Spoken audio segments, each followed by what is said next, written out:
الرحمن الرحیم۔ السلام علیکم، میں ہوں احمد فواد خان سواتی اور آپ دیکھ رہے ہیں اباسین جرگہ۔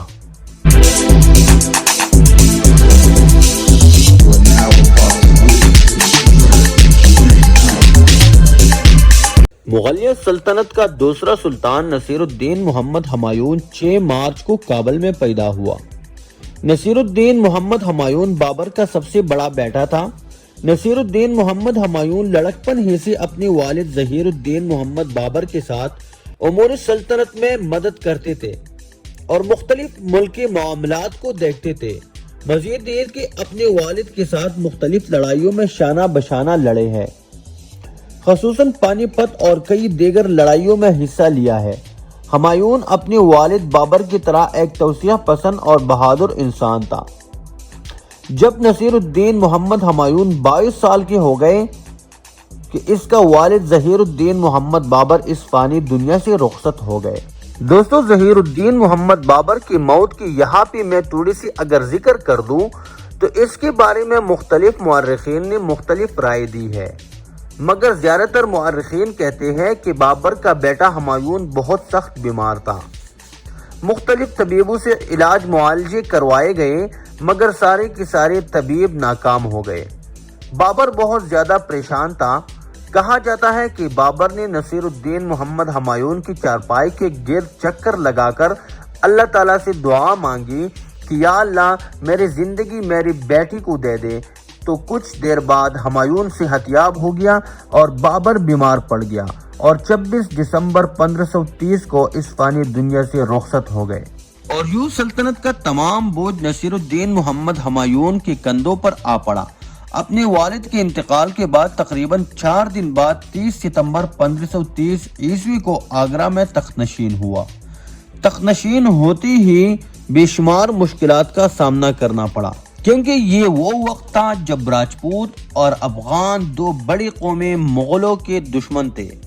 بابر جب ہندوستان پر حملہ کر رہا تھا تو اس وقت ہندوستان میں ایک طاقتور ریاست میواڑ تھی اور میواڑ کا حکمران رانا سنگا بابر کی مدد سے ابراہیم لودھی کو شکست دینا چاہتا تھا، مگر بابر اس کا سازش سمجھ کر راجپوت طاقت کو زیر کرنے کے حکمت عملی بنائی اور 1527 میں کواہا کے مقام پر بابر نے رانا سنگا کی فوج کو شکست دے دیا اور اسی کے ساتھ مغل سلطنت کو مزید استحکام نصیب ہوا۔ اسی طرح راجپوتوں کو کچلنے کے بعد مغل سلطنت کو سب سے بڑا خطرہ افغانوں سے تھا، جنہوں نے مختلف علاقوں میں افراتفری پیدا کی تھی، لیکن بابر نے اس کے لیے حکمت عملی بنا کر افغانوں سے نمٹنے کا فیصلہ کر لیا۔ اس وقت بہت لوگ ابراہیم لودھی کی بھائی محمود لودھی کا ساتھ دے رہے تھے، لیکن جب افغان سرداروں کو بابر کے آنے کا علم ہوا تو افغان سرداروں نے بابر کی بالادستی قبول کر لی۔ محمود لودھی افغانوں سے مایوس ہو کر کچھ افغان لشکر کے ساتھ بنگال کی طرف روانہ ہوا، لیکن بابر پیچھا کرتے ہوئے راستے میں 1529 عیسوی میں افغانوں کو شکست دے کر افغان خطرے سے بھی نجات حاصل کر لیا۔ تو دوستو، یہ دو لڑائیاں بہت تازہ تھے، بہت زیادہ عرصہ ان لڑائیوں کا نہیں ہوا تھا۔ افغان اور راجپوت اپنے اپنے شکست کی وجہ سے بہت غصہ تھے اور موقع کے انتظار میں تھے۔ 1526 میں راجپوت کو شکست ہوئی اور 1527 میں افغانوں کو اور 1530 میں بابر اس فانی دنیا سے رخصت ہو گئے اور ہمایون کو تخت نشین ہوتے ہی افغان مخالفت کے ساتھ ساتھ اپنے رشتہ داروں، اپنے بھائیوں اور اپنے عسکری قیادت کی سازشوں کا سامنا کرنا پڑا۔ بابر نے اگرچہ شمالی ہندوستان پر اپنی گرفت قائم کی تھی، لیکن وہاں کے حکمران خاموش نہیں تھے۔ گجرات پر بہادر شاہ نے قبضہ کر رکھا تھا اور جب ہمایون اس کے مقابلے کے لیے میدان میں آ گیا تو اس وقت بدقسمتی سے شیر شاہ سوری، جو کہ اس وقت عسکری ونگ کا قیادت کر رہا تھا، اس نے بغاوت کی تو ہمایون نے مجبوری سے گجرات کو عسکری کی سپرد کر کے مشرق کی جانب روانہ ہوا۔ اسی طرح بہادر شاہ نے موقع سے فائدہ اٹھاتے ہوئے گجرات پر دوبارہ قبضہ کر لیا اور ہمایون کو اپنی ہی فوج کے سپہ سالار شیر شاہ سوری کے ہاتھوں سن 1539 عیسوی میں چونسا اور سن 1540 عیسوی میں قنوج کے میدان میں شکست ہوئی۔ شکست کھانے کے بعد اسی دوران ہمایوں ایران میں پناہ لینے پر مجبور ہو گیا، لیکن سوری سلطنت کے زوال کے بعد نصیر الدین محمد ہمایوں دوبارہ ہندوستان کی تسخیر کے لیے روانہ ہوا۔